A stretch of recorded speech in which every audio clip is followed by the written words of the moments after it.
Capítulo 6. Tal vez podamos abordar el problema del temor desde otro ángulo diferente. El temor, en la mayoría de nosotros, produce cosas extraordinarias. Crea toda clase de ilusiones y problemas. Hasta que no lo investigamos muy a fondo y lo comprendamos realmente, el temor distorsionará siempre nuestras acciones. El temor deforma nuestras ideas y tuerce el camino de nuestra vida. Crea barreras entre la gente y, por cierto, destruye el amor.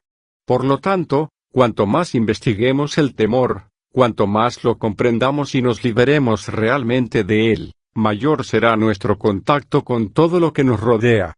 Al presente, nuestros contactos vitales con la existencia son muy pocos, ¿no es así?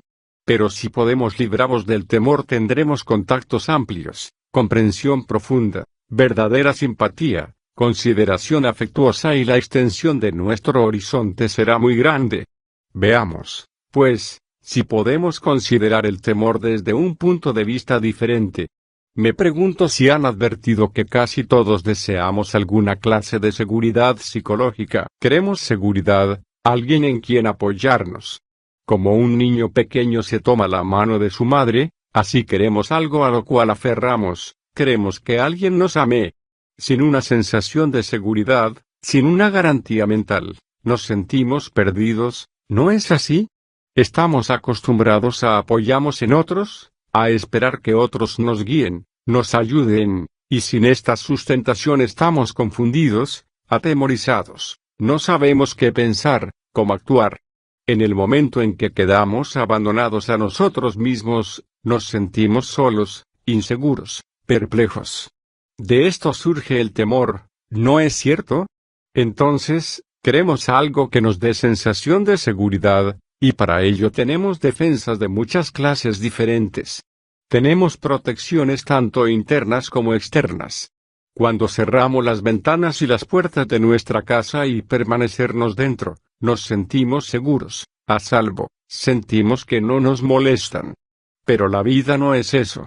La vida está golpeando constantemente a nuestras puertas, trata de abrir nuestras ventanas para que podamos ver más, y si a causa del temor cerramos las puertas y echamos el cerrojo a todas las ventanas, los golpeteos solo se vuelven más fuertes aún. Cuanto más estrechamente nos aferramos a la seguridad en cualquiera de sus formas, más viene la vida y nos empuja. Cuanto más miedo tenemos y nos encerramos en nosotros mismos, mayor es nuestro sufrimiento, porque la vida no nos dejará tranquilos. Queremos estar seguros, pero la vida dice que no podemos estarlo, y así es como comienza nuestra lucha. Buscamos seguridad en la sociedad, en la tradición, en la relación con nuestros padres y nuestras madres, con nuestras esposas y nuestros maridos, pero la vida se abre paso siempre por los muros de nuestra seguridad. También buscamos seguridad o consuelo en las ideas, ¿no es así? ¿Han observado de qué modo aparecen las ideas y cómo la mente se aferra a ellas? Uno tiene una idea de algo hermoso que vio cuando salió a dar un paseo, y su mente regresa a esa idea, a ese recuerdo. Uno lee un libro y se forma una idea a la que se aferra. Ustedes tienen que ver cómo surgen las ideas y cómo se convierten en medios de consuelo y seguridad interior, en algo a lo cual la mente se aferra. ¿Alguna vez han pensado acerca de esta cuestión de las ideas? Si uno de ustedes tiene una idea y yo tengo una idea y cada uno de nosotros piensa que su idea es mejor que la del otro, luchamos por ellas, ¿no es así? Yo trato de convencerle a él y él trata de convencerme a mí. Todo el mundo está edificado sobre las ideas y el conflicto entre ellas, y si lo investigan, encontrarán que el mero obstinarse en una idea no tiene sentido. Pero ¿han notado cómo sus padres, sus madres, sus maestros, sus tíos y tías se aferran todos fuertemente a lo que piensan? Entonces, ¿cómo surge una idea? ¿Cómo llegan ustedes a tener una idea? Cuando tienen, por ejemplo, la idea de salir a dar un paseo, ¿cómo surge esa idea? Es muy interesante descubrirlo. Si lo observan, verán cómo surge una idea de esa clase y cómo la mente de ustedes se aferra a ella, descartando cualquier otra cosa. La idea de salir a dar un paseo es la respuesta a una sensación, ¿no es así? Han salido a pasear anteriormente y ello ha dejado un sentimiento o una sensación agradable. Desean hacerlo nuevamente y de ese modo es creada la idea y luego puesta en acción. Cuando ven un automóvil herinoso hay una sensación, ¿verdad? La sensación proviene del mismo mirar el automóvil. El ver crea la sensación. De la sensación nace la idea, quiero ese automóvil, es mi automóvil, y la idea se vuelve, entonces, muy dominante. Buscamos seguridad en las posesiones externas y en las relaciones, y también en las ideas o creencias internas. Creo en Dios, en los rituales, creo que debo casarme de cierta manera, creo en la reencarnación, en la vida después de la muerte, etc. Estas creencias son todas producidas por mis deseos, por mis prejuicios, y yo me aferro a esas ideas. Tengo seguridades externas, fuera de la piel por decirlo así, y también seguridades internas. Si me las quitan o me las cuestionan, tengo miedo, apartaré a quienes lo hagan, lucharé con ellos si amenazan mi seguridad. Ahora bien, ¿existe una cosa tal como la seguridad? ¿Entienden? Tenemos ideas acerca de la seguridad. Podemos sentir que estamos a salvo con nuestros padres o en un empleo determinado. La manera como pensamos, cómo vivimos, cómo miramos las cosas. Con todo esto podremos sentirnos satisfechos. Casi todos estamos satisfechos de estar encerrados en ideas seguras. Pero ¿acaso podemos estar seguros alguna vez? ¿Podemos estar a salvo, por muchas garantías externas o internas que tengamos? Exteriormente, el banco de uno puede quebrar mañana, nuestro padre o nuestra madre pueden morir, puede haber una revolución. Pero, ¿hay alguna seguridad en las ideas? Nos gusta pensar que estamos a salvo en nuestras ideas, en nuestras creencias, en nuestros prejuicios. Pero, ¿lo estamos? Son muros que carecen de realidad, son meramente nuestras concepciones, nuestras sensaciones. Nos gusta creer que hay un Dios que cuida de nosotros, que vamos a renacer más ricos, más nobles de lo que ahora somos. Puede que sea así, puede que no lo sea. De modo que podemos ver por nosotros mismos, si investigamos tanto las seguridades externas como las internas, que en la vida no hay en absoluto seguridad alguna. Si se lo preguntamos a los refugiados de Pakistán o de Europa Oriental, nos dirán indudablemente que la seguridad externa no existe, pero sienten que hay seguridad internamente y se aferran a esa idea. Ustedes podrán perder su seguridad externa, pero entonces están más ansiosos aún de construir su seguridad internamente y no quieren desprenderse de ella. Esto implica un miedo mayor. Si mañana o dentro de pocos años sus padres les dicen con quién desean ellos que se casen, ¿acaso sentirán temor? Por supuesto que no, porque han sido educados para hacer exactamente lo que les dicen, sus padres, el gurú, el sacerdote, les han enseñado a pensar a lo largo de ciertas líneas, a actuar de cierta manera, a sustentar ciertas creencias. Pero si se les pidiera que decidieran por sí mismos, ¿no estarían completamente perdidos? Si sus padres les dijeran que se casen con la persona que a ustedes les gusta, temblarían, ¿verdad?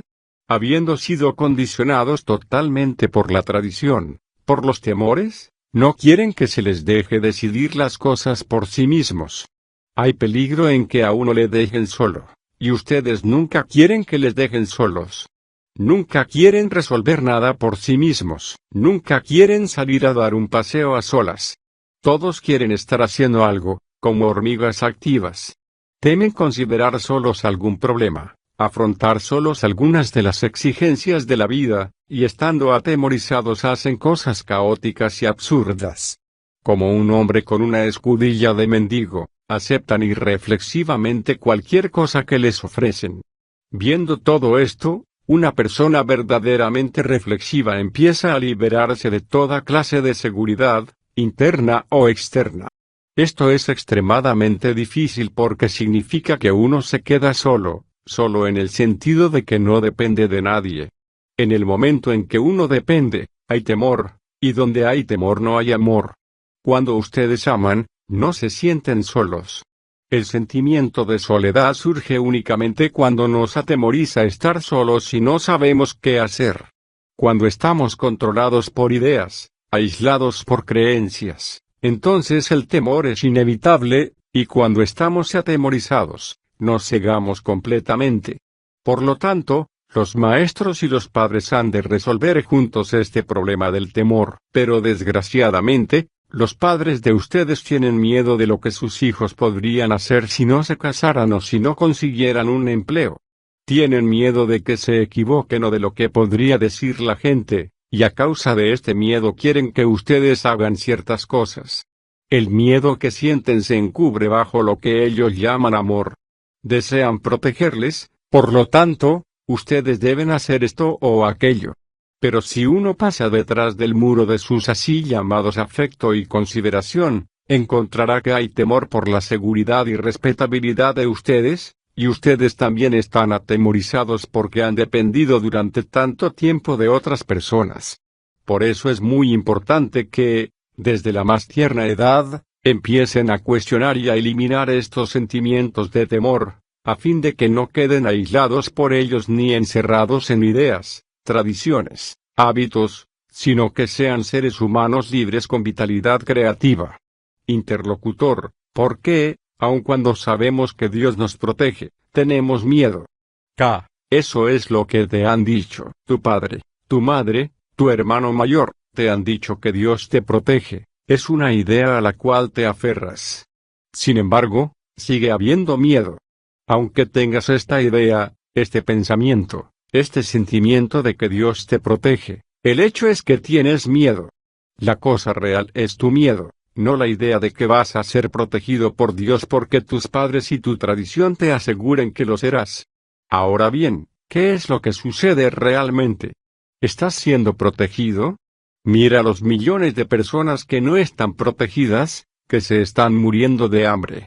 Mira a los aldeanos que llevan pesadas cargas, que están hambrientos, sucios, con las ropas en jirones. ¿Están ellos protegidos por Dios? ¿A causa de que posees más dinero que otros? ¿De que tienes cierta posición social? ¿De que tu padre es un funcionario o un recaudador o un comerciante que astutamente ha timado a alguien? Debes ser protegido, mientras millones en el mundo siguen sin comida suficiente, sin ropa ni vivienda apropiada. ¿Tú esperas que el pobre y el que se muere de hambre sean protegidos por el Estado, por sus empleadores, por la sociedad, por Dios? Pero ellos no van a ser protegidos. En realidad, no hay protección, aunque te guste sentir que Dios te protegerá. Esa es solo una idea agradable para pacificar tu miedo. De ese modo no cuestionas nada, sino que meramente crees en Dios. No tiene sentido empezar con la idea de que vas a ser protegido por Dios. Pero si investigas de verdad todo el problema del miedo, entonces descubrirás si Dios te protege o no. Cuando existe el sentimiento de afecto, no hay miedo, no hay explotación, y entonces no hay problema. Interlocutor, signo de interrogación abierta. ¿Qué es la sociedad? K. ¿Qué es la sociedad? ¿Y qué es la familia? Averigüemos, paso a paso, cómo se crea la sociedad, cómo nace. ¿Qué es la familia? Cuando tú dices, esta es mi familia, ¿qué quieres decir? Tu padre, tu madre, tu hermano y tu hermana, la sensación de intimidad, el hecho de que estén viviendo juntos en la misma casa, el sentimiento de que tus padres van a protegerte, la posesión de cierta propiedad, de joyas, saris, ropas. Todo esto es la base de la familia. Hay otras familias como la tuya viviendo en otras casas, sintiendo exactamente las mismas cosas que tú sientes, teniendo el mismo sentimiento de mi esposa, mi marido, mis hijos, mi casa, mis ropas, mi automóvil. Hay muchas familias así viviendo sobre el mismo pedazo de tierra, y ellas llegan a tener el mismo sentimiento de que no deben ser invadidas a su vez por otras familias. En consecuencia, empiezan a fabricar leyes. Las familias poderosas se colocan a sí mismas en altas posiciones, adquieren grandes propiedades, disponen de más dinero, más ropas, más automóviles, se juntan y estructuran las leyes, les dicen a los demás lo que deben hacer. Así, gradualmente, se forma una sociedad con leyes, regulaciones, policías, un ejército, una armada. Finalmente, toda la tierra queda poblada por sociedades de diversas clases. Entonces eso ocasiona en la gente ideas antagónicas y el deseo de derribar a aquellos que se hallan establecidos en altas posiciones, que tienen en sus manos todos los recursos del poder. Derrumban esa sociedad particular y forman otra. La sociedad es la relación entre la gente, la relación entre una persona y otra, entre una familia y otra, entre un grupo y otro, y entre el individuo y el grupo. La sociedad es la relación humana, la relación entre ustedes y yo. Si yo soy muy codicioso, muy astuto, si tengo gran poder y autoridad, les voy a hacer a un lado, y ustedes tratarán de hacer lo mismo conmigo. Así que fabricamos leyes. Pero vienen otros que invalidan nuestras leyes estableciendo otra serie de leyes, y esto prosigue todo el tiempo. En la sociedad, que es la relación humana, existe este conflicto constante. Esta es la base simple de la sociedad, pero se vuelve más y más compleja a medida que los seres humanos mismos se vuelven más y más complejos en sus ideas, en sus deseos, en sus instituciones y en sus industrias. Interlocutor, ¿puede uno ser libre mientras está viviendo en esta sociedad? K. Si dependo de la sociedad para mi satisfacción, para mi bienestar, ¿puedo ser libre alguna vez? Si dependo de mi padre por el afecto, por el dinero, por la iniciativa de hacer las cosas, o si dependo en alguna forma de un gurú, no soy libre, ¿verdad? Por lo tanto, ¿puedo ser libre mientras sea psicológicamente dependiente? Por cierto, la libertad solo es posible cuando tengo capacidad, iniciativa, cuando puedo pensar de manera independiente, cuando no temo lo que alguno pueda decir, cuando quiero descubrir realmente que es verdadero y no soy codicioso, envidioso, celoso. En tanto sea envidioso, codicioso, dependeré psicológicamente de la sociedad y, mientras dependa de ese modo de la sociedad, no seré libre. Pero si dejo de ser codicioso, seré libre. Interlocutor, ¿por qué las personas quieren vivir en sociedad cuando pueden vivir solas? K. ¿Puedes tú vivir solo? Interlocutor, yo vivo en sociedad porque mi padre y mi madre viven en la sociedad. K. Para conseguir un empleo, para ganarte la vida, ¿acaso no tienes que vivir en la sociedad? ¿Puedes vivir solo? Para la comida, para la ropa y la vivienda depende de alguien. No puedes vivir aislado. Ninguna entidad está completamente sola.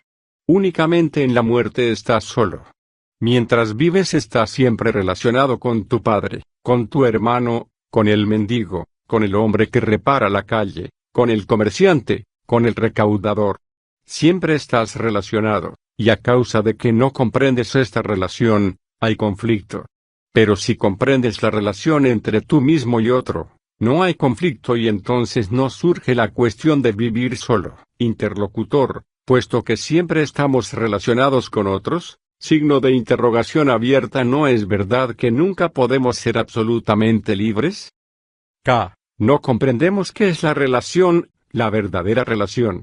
Supongamos que yo dependo de ti para mi gratificación, para mi bienestar, para mi sentido de la seguridad, ¿cómo puedo ser libre alguna vez? Pero si no dependo de ese modo aún sigo relacionado contigo, ¿no es así?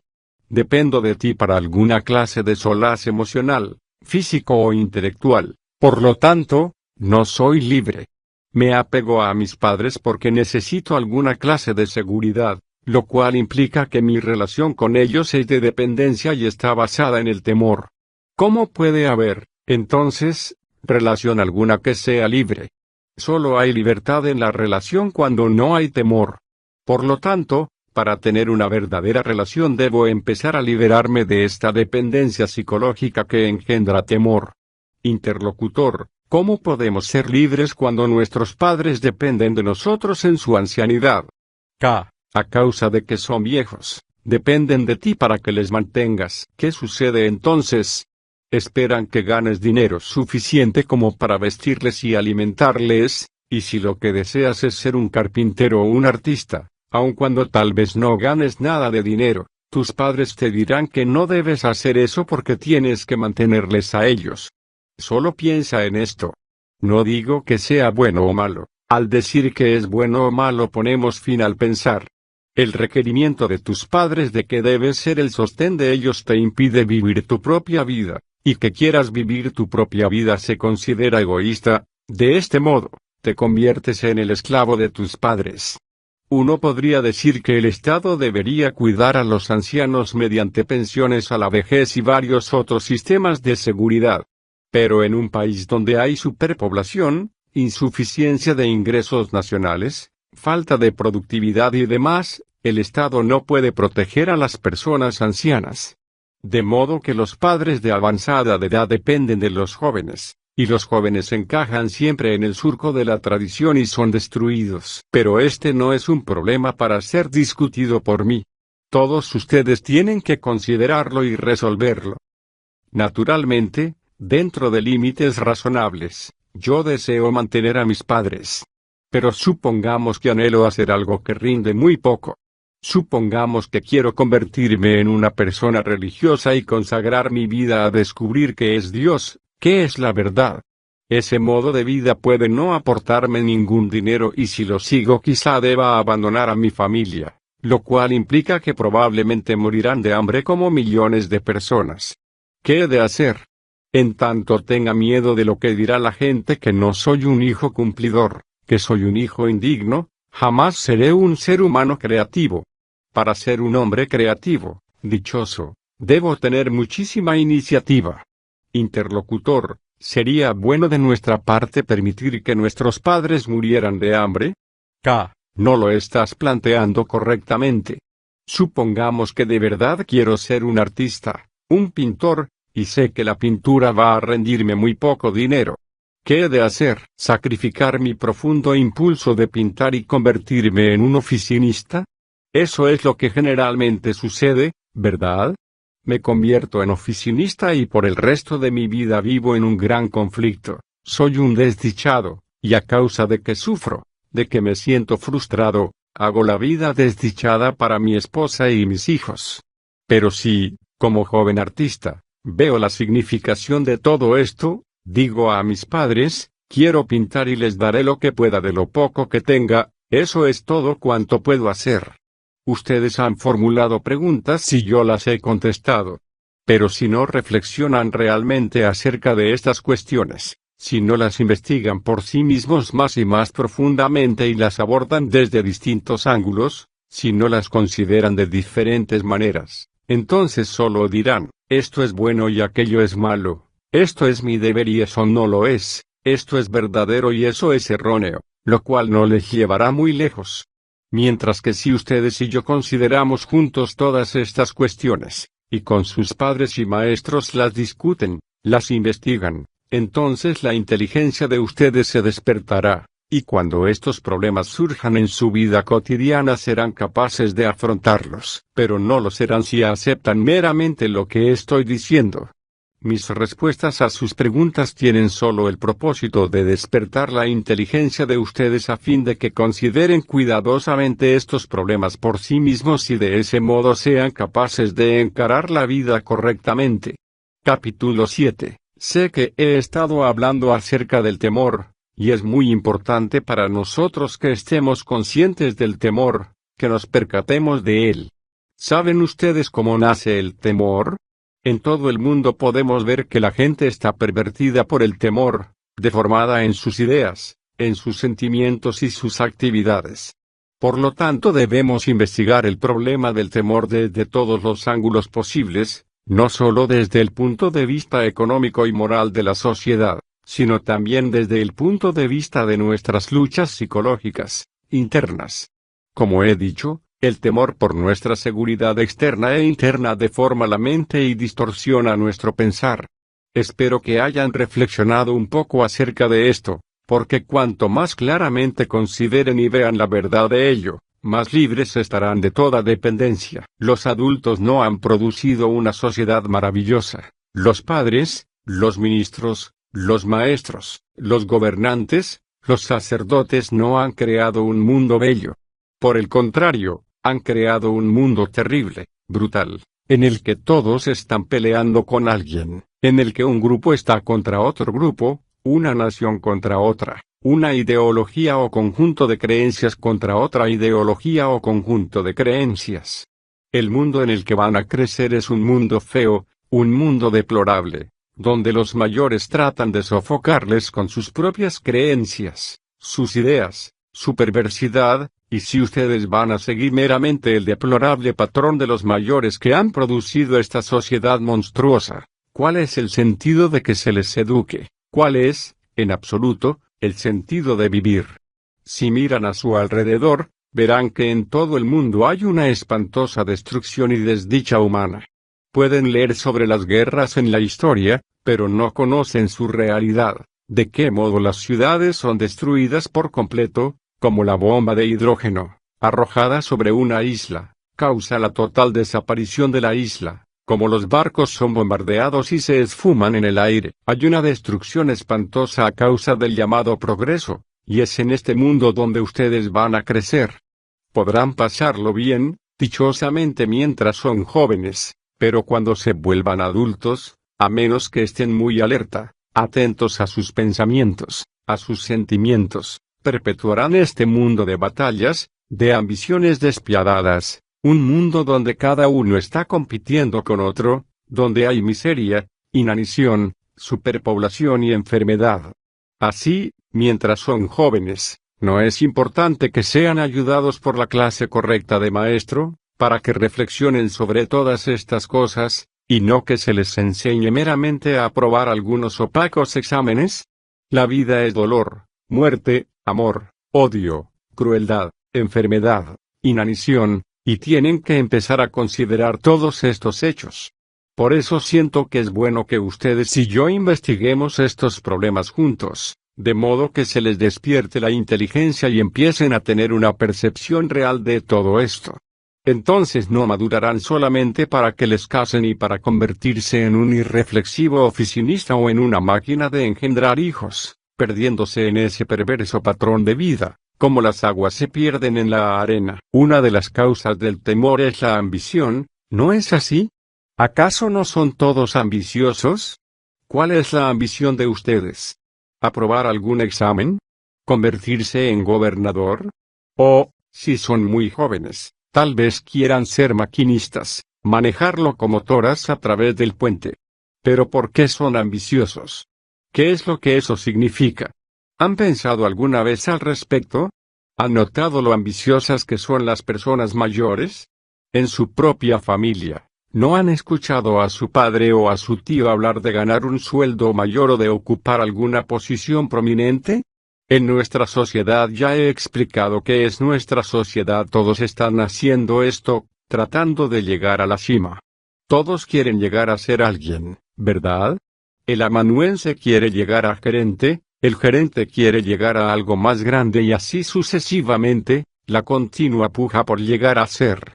Si soy maestro, quiero llegar a director, si soy director quiero llegar a ser el rector. Si son feos, desean ser hermosos.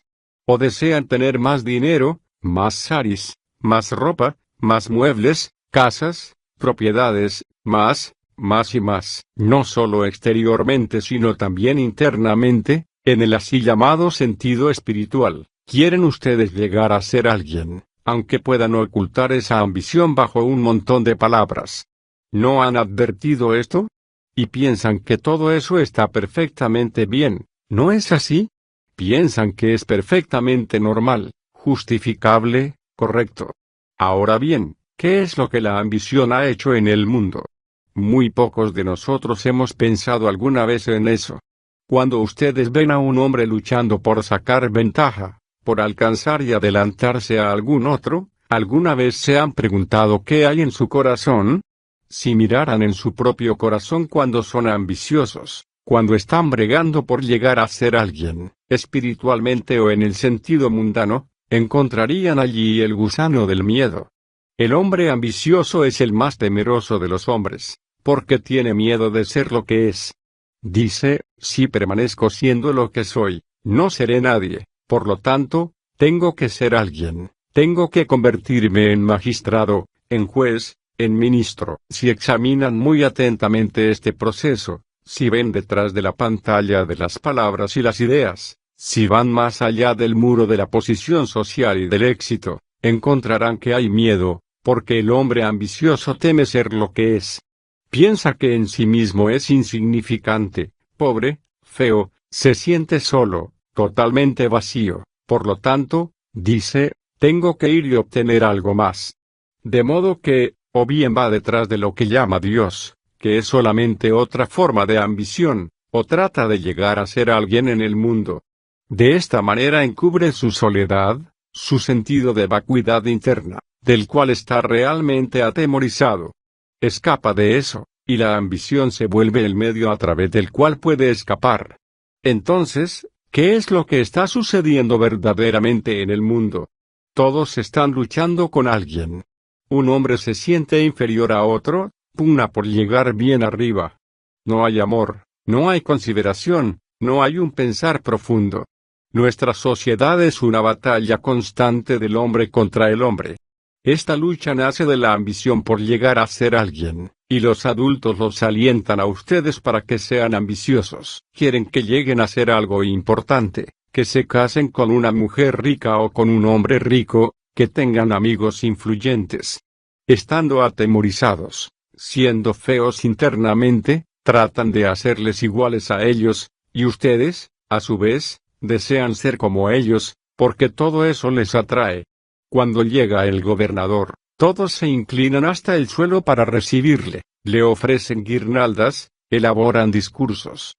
Él les ama y ustedes también le aman. Se sienten honrados y conocen al tío de él o a su secretario, y se calientan al sol de su ambición, de sus realizaciones.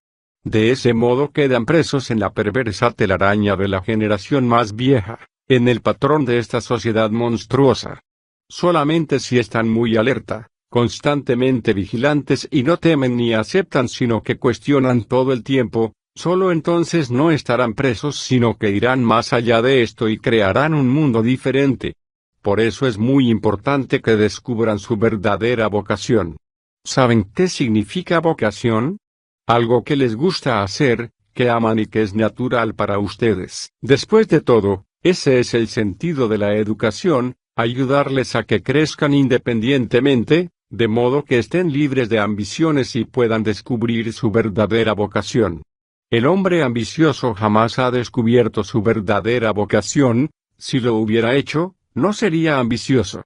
Es pues, responsabilidad de los maestros, del director, ayudarles a que sean inteligentes, a que no tengan miedo, de manera que puedan descubrir su verdadera vocación, su propio modo de vida, el modo como realmente quieren vivir y ganarse la subsistencia. Esto implica una revolución en el pensar, porque en nuestra sociedad actual se considera que quien es capaz de hablar, de escribir, el hombre que puede mandar, que tiene un gran automóvil, es el que está en una posición maravillosa. Se menosprecia al hombre que cava en el jardín, al que cocina, al que construye una casa.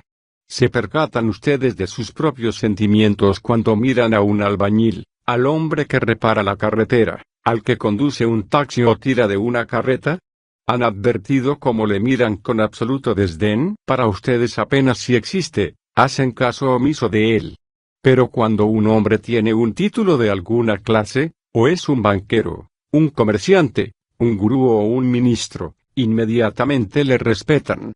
Pero si cada uno de ustedes descubriera realmente su verdadera vocación, contribuiría a desbaratar por completo este sistema corrupto, porque entonces, si es un jardinero o un pintor o un ingeniero, estará haciendo algo que ama con todo el ser, y eso no es ambición.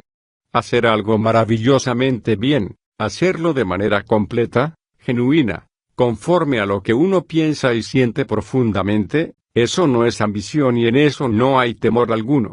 Ayudarles a descubrir su auténtica vocación es muy difícil, porque significa que el maestro ha de prestar muchísima atención a cada estudiante, a fin de descubrir para qué está capacitado. Ha de ayudarle a no tener miedo, a cuestionar, a investigar. Puede que el estudiante sea un escritor, un poeta o un pintor en potencia.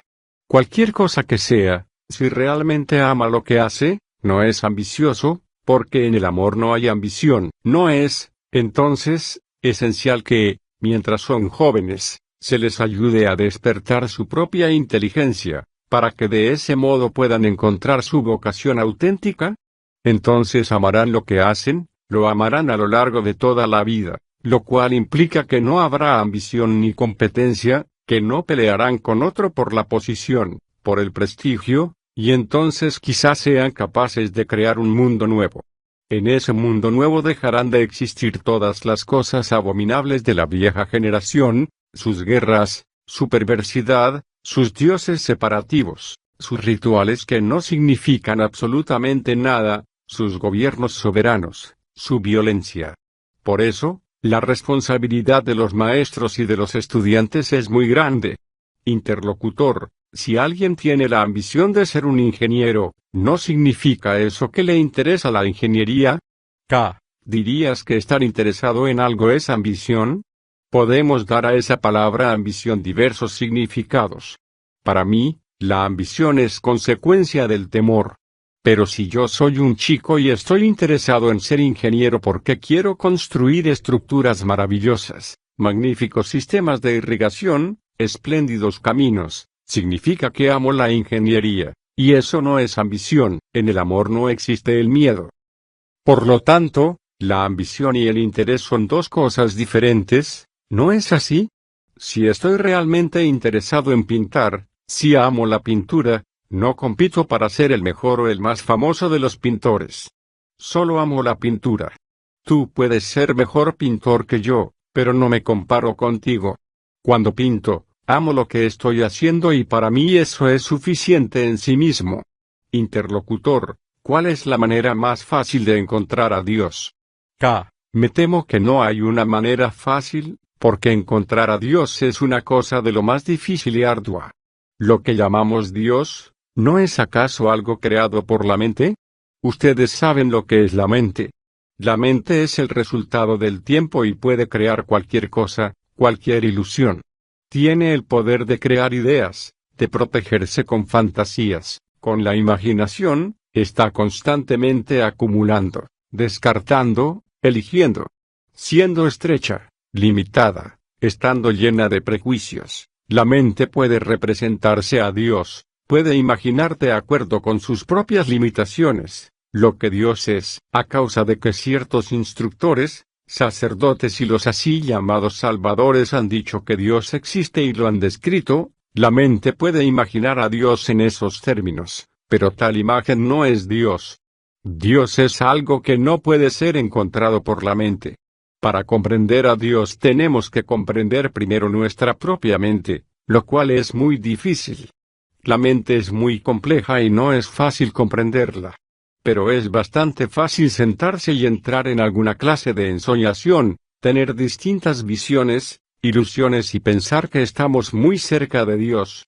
La mente puede engañarse enormemente a sí misma. Así, para experimentar de verdad aquello que puede ser llamado Dios, tenemos que estar completamente quietos, ¿y no han descubierto lo extremadamente difícil que es eso? ¿No han notado cómo aún las personas mayores jamás se sientan quietamente, cómo se agitan, cómo menean los dedos de los pies y mueven las manos? Es físicamente difícil permanecer quietos, mucho más difícil es a la mente quedarse quieta. Está siempre inquieta, como un niño a quien se le ordena permanecer en el rincón. Es un gran arte para la mente estar completamente silenciosa, sin coacción alguna. Solo entonces es posible experimentar aquello que puede ser llamado Dios. Interlocutor, ¿está Dios en todas partes? K. ¿Estás realmente interesado en descubrirlo? Ustedes formulan preguntas y después se dejan caer, no escuchan. ¿Han advertido cómo los mayores casi nunca les escuchan? Raramente les escuchan porque están encerrados en sus propios pensamientos, en sus propias emociones, en sus propias satisfacciones y en sus pesares.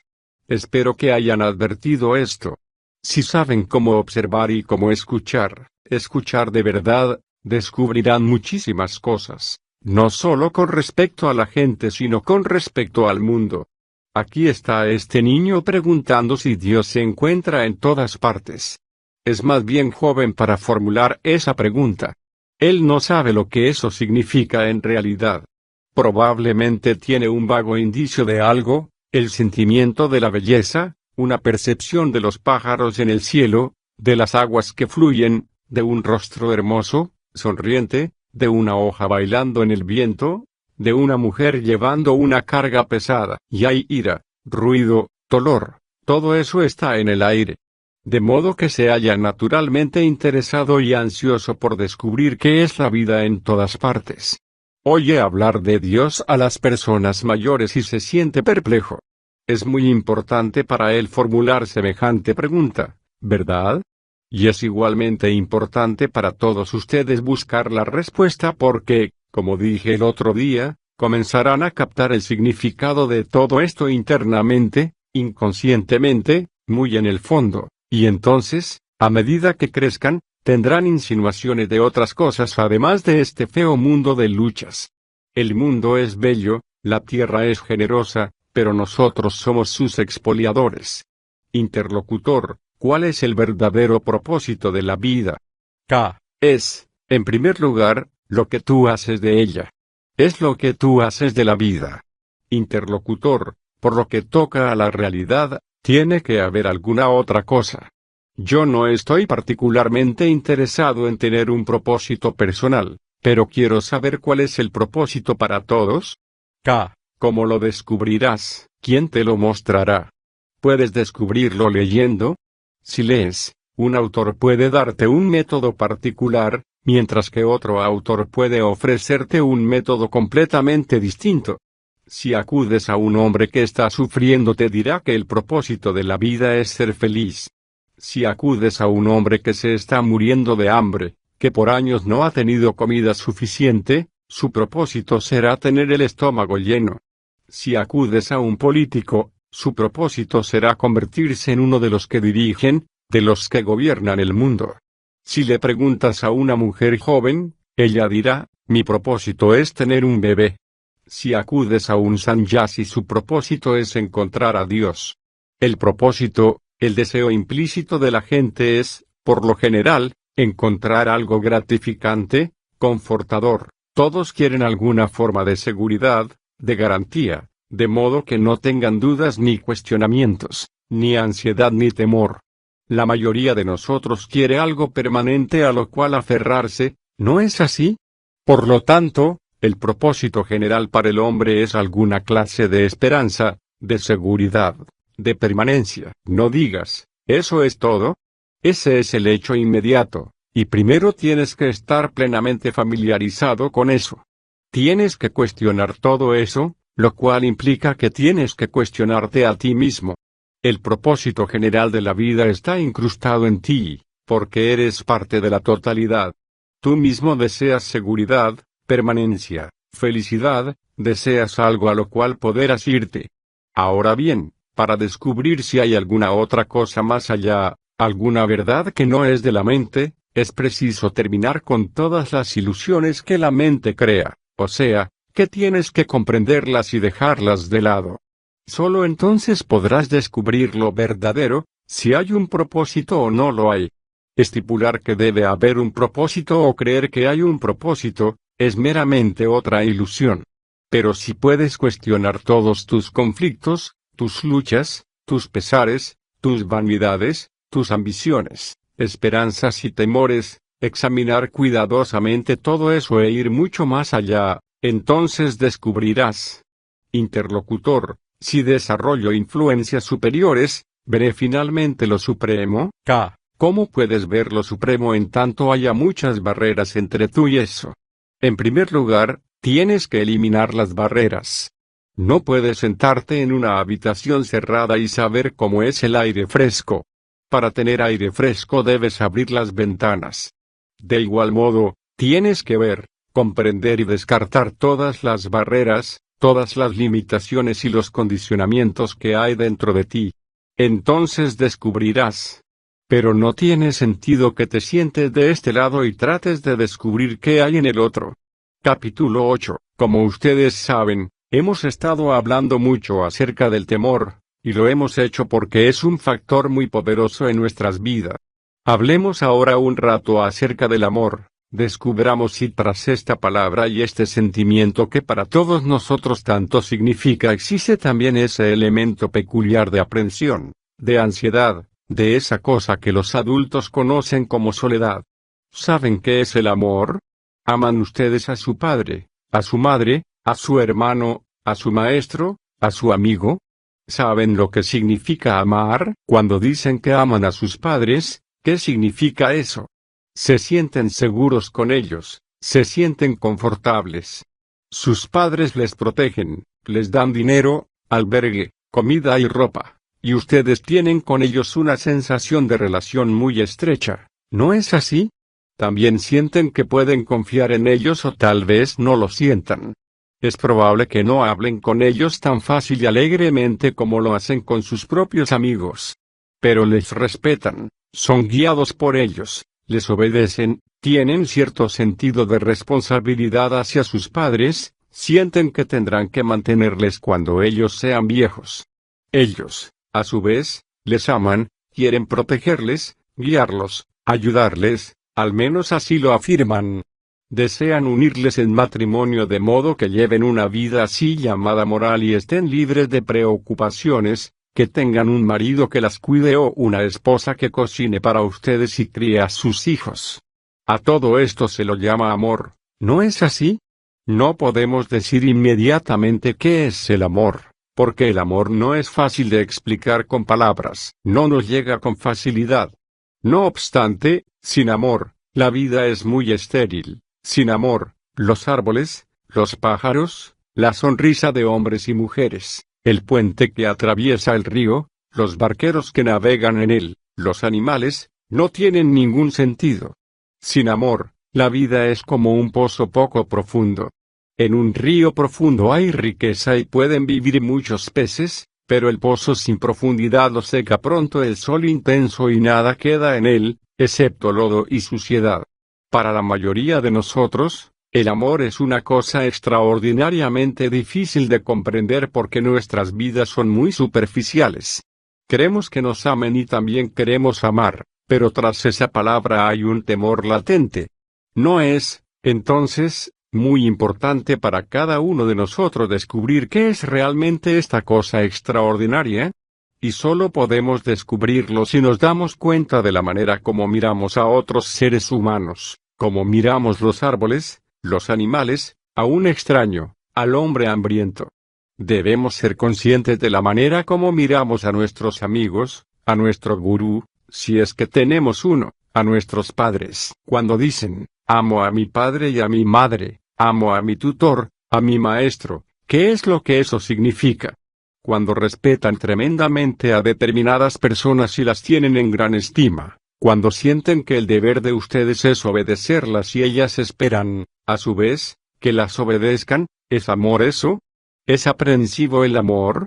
Ciertamente, cuando respetan a alguna persona, también desprecian a alguna otra, ¿verdad?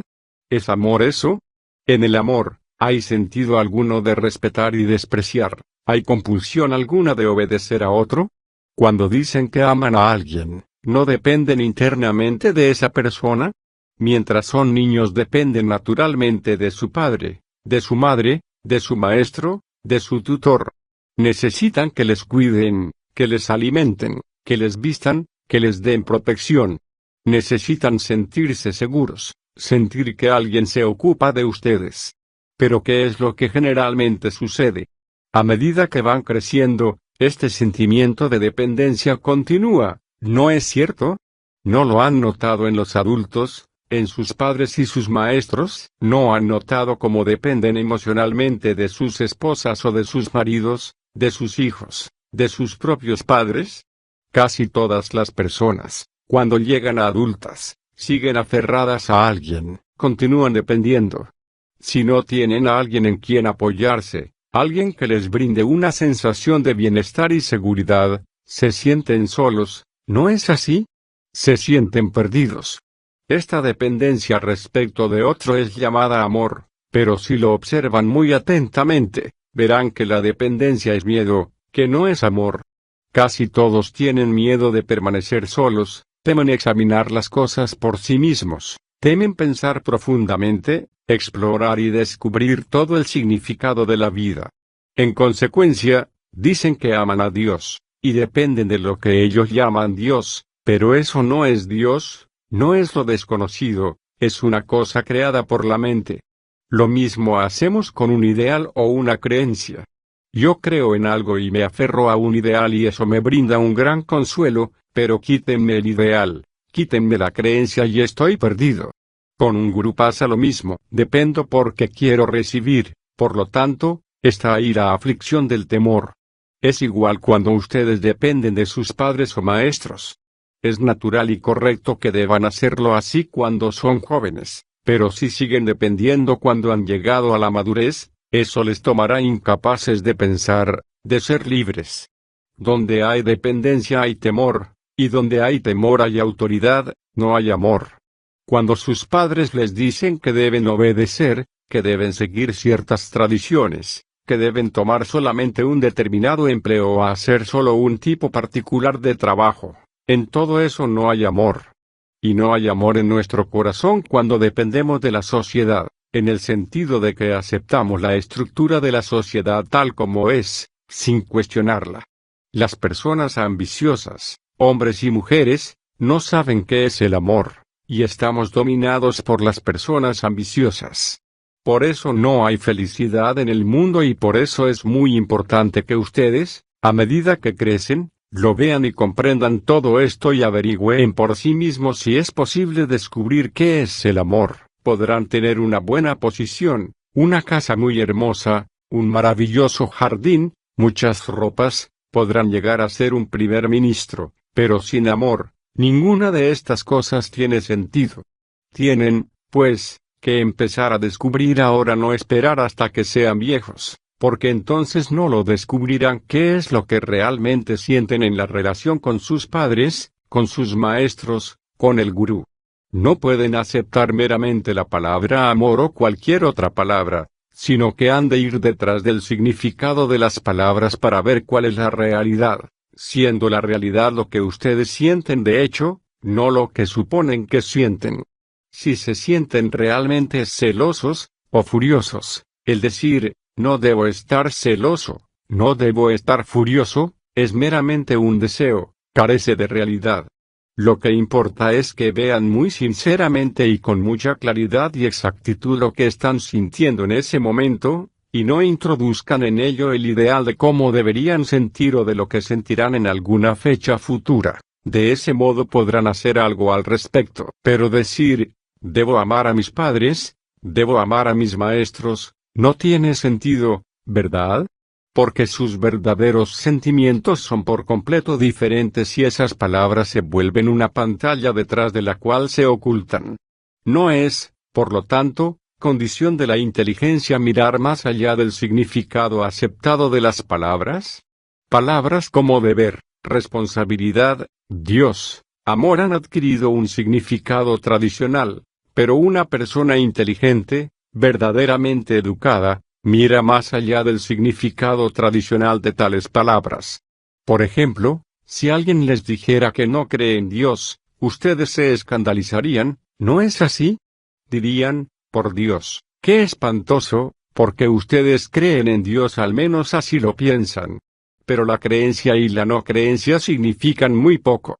Lo importante es que averigüen qué hay detrás de la palabra amor, para descubrir si realmente aman a sus padres y si sus padres les aman. Por cierto, si ustedes y sus padres se amaran realmente los unos a los otros, el mundo sería por completo diferente, no habría guerras ni hambre ni diferencias de clase. No habría ricos ni pobres. Ya lo ven, sin amor tratamos de reformar económicamente la sociedad, tratamos de poner en orden las cosas. Pero en tanto no tengamos amor en nuestros corazones, no podremos crear una estructura social libre de conflicto y desdicha. Por eso tenemos que investigar muy cuidadosamente estas cosas, tal vez descubriremos lo que es el amor. Interlocutor, ¿por qué hay dolor y desdicha en el mundo? Me pregunto si ese niño sabe qué significan esas palabras. Probablemente ha visto a un asno sobrecargado, con las patas casi quebradas, o ha visto llorar a otro niño, o a una madre golpeando a su hijo. Tal vez ha visto a los mayores peleando entre ellos. Y está la muerte, el cuerpo que llevan para ser cremado, está el mendigo, hay pobreza, enfermedad, vejez, hay dolor, no solo fuera de nosotros sino internamente. Por eso él pregunta, ¿por qué hay dolor? ¿No desean saberlo también ustedes? ¿Alguna vez se han hecho preguntas acerca de las causas de su propio dolor? ¿Qué es el dolor? ¿Por qué existe? Si deseo algo y no puedo obtenerlo, me siento infeliz. Si deseo tener más saris, más dinero, o si quiero ser más hermoso y no puedo tener lo que quiero, estoy desconsolado. Si deseo amar a cierta persona y esa persona no me ama, otra vez me siento desdichado.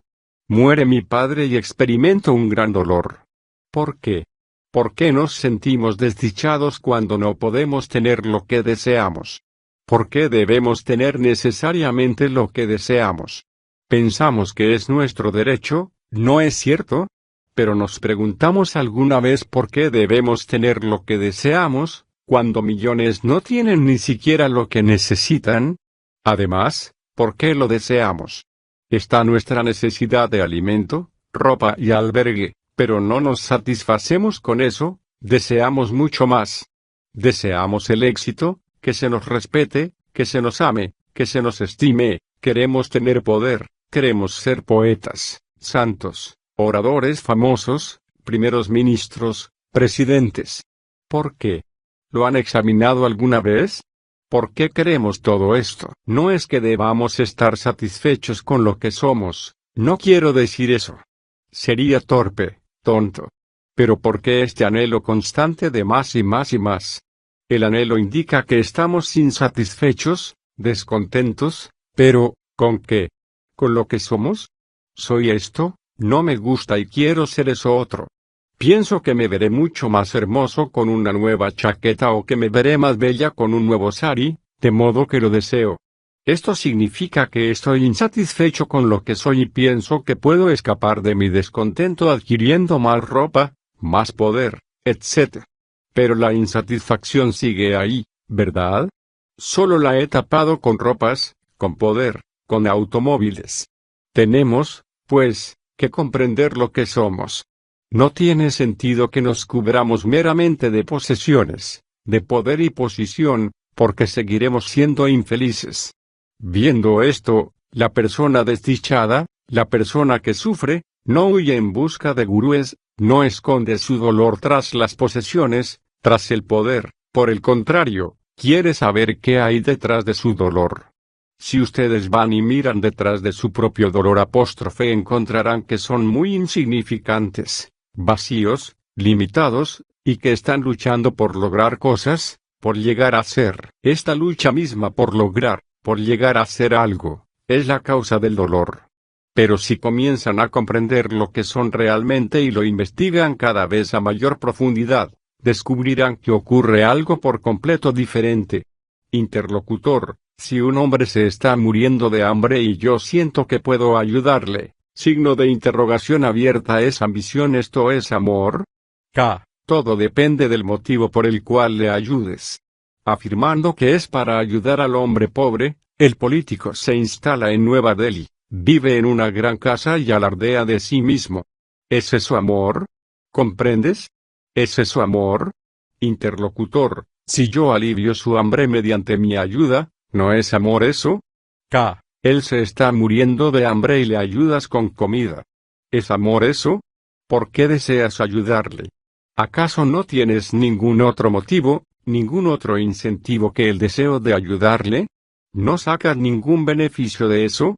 Examínalo, no digas sí o no. Si estás esperando algún provecho de eso, políticamente o de otra manera, algún beneficio interno o externo, entonces no le amas. Si le alimentas para volverte más popular, o esperando que tus amigos te ayuden a ir a Nueva Delhi, entonces eso no es amor, ¿verdad? Pero si le amas, le alimentarás sin ningún motivo ulterior, sin querer nada a cambio. Si le alimentas y él no te lo agradece, ¿te sientes lastimado? Si es así, no le amas. Si él te dice y dice a los de la aldea que eres un hombre maravilloso y te sientes muy halagado por ello, significa que estás pensando en ti mismo, y por cierto, eso no es amor. Por lo tanto, uno debe estar muy alerta para descubrir si está obteniendo alguna clase de beneficio de su ayuda y cuál es el motivo que le lleva a alimentar al hambriento. Interlocutor: supongamos que yo quiero ir a mi casa y el director dice que no. Si le desobedezco, tendré que afrontar las consecuencias. Si obedezco al director, se me partirá el corazón. ¿Qué tengo que hacer? K. ¿Quieres decir que no puedes hablarlo con el director, que no puedes depositar tu confianza en él y exponerle tu problema? Si es la clase adecuada de director, puedes confiar en él, conversar con él acerca de tu problema. Si aún así dice que no debes ir, es posible que sea por obstinación de él, lo cual indicaría que algo anda mal con el director, pero puede tener buenas razones para decir que no y tú tienes que averiguarlas. De modo que eso requiere confianza mutua. Tú debes confiar en el director y el director debe confiar en ti. La vida no es solo una relación unilateral. Tú eres un ser humano y así es el director un ser humano, y él también puede cometer errores. De modo que ambos tienen que estar dispuestos a discutirlo. Tú puedes desear muchísimo ir a tu casa, pero puede que eso no sea del todo suficiente. Tus padres pueden haber escrito al director pidiéndole que no te deje ir a casa.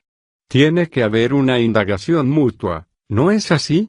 De modo que no quedes lastimado, que no sientas que te maltratan o te hacen a un lado brutalmente, y eso puede suceder solo cuando tienes confianza en el maestro y él tiene confianza en ti. En otras palabras, tiene que haber auténtico amor, y un ambiente así es el que debe proveer una escuela. Interlocutor: ¿por qué no debemos practicar puja? K. ¿Has averiguado por qué los mayores hacen puja? Ellos están copiando, ¿no es así? Cuanto más inmaduros somos, más deseamos copiar. ¿Has notado cómo la gente ama los uniformes? De modo que antes de preguntar por qué no debes hacer puja, pregunta a los mayores por qué lo practican ellos. Lo practican, ante todo, porque es una tradición, sus abuelos lo hacían. Luego, la repetición de las palabras les comunica cierta sensación de paz. ¿Comprendes esto? Las palabras constantemente repetidas embotan la mente y eso les da a ustedes una sensación de quietud. Las palabras del sánscrito, especialmente, poseen ciertas vibraciones que les hacen sentirse muy quietos. Los mayores también hacen puja porque todos los demás lo hacen, y ustedes, siendo jóvenes, quieren copiarles. ¿Quieres hacer puja porque alguien te dice que es bueno hacerlo?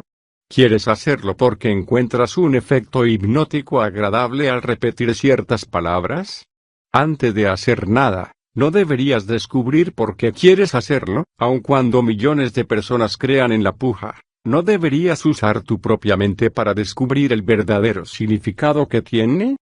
Mira, la repetición de palabras en sánscrito o de ciertos gestos no te ayudará realmente a descubrir qué es la verdad, qué es Dios. Para descubrirlo tienes que saber cómo meditar. Pero esta es una cuestión por completo diferente de practicar puja. Millones de personas practican puja. ¿Ha dado eso origen a un mundo más feliz? Personas así, ¿son creativas? Ser creativo es estar lleno de iniciativa, lleno de amor, de delicadeza, de simpatía y consideración. Si siendo un niño pequeño empiezas a practicar puja y sigues repitiéndolo, te volverás como una máquina. Pero si empiezas a cuestionar, a dudar, a investigar, entonces tal vez descubrirás cómo meditar. Y la meditación, si sabes cómo hacerla correctamente, es una de las mayores bendiciones.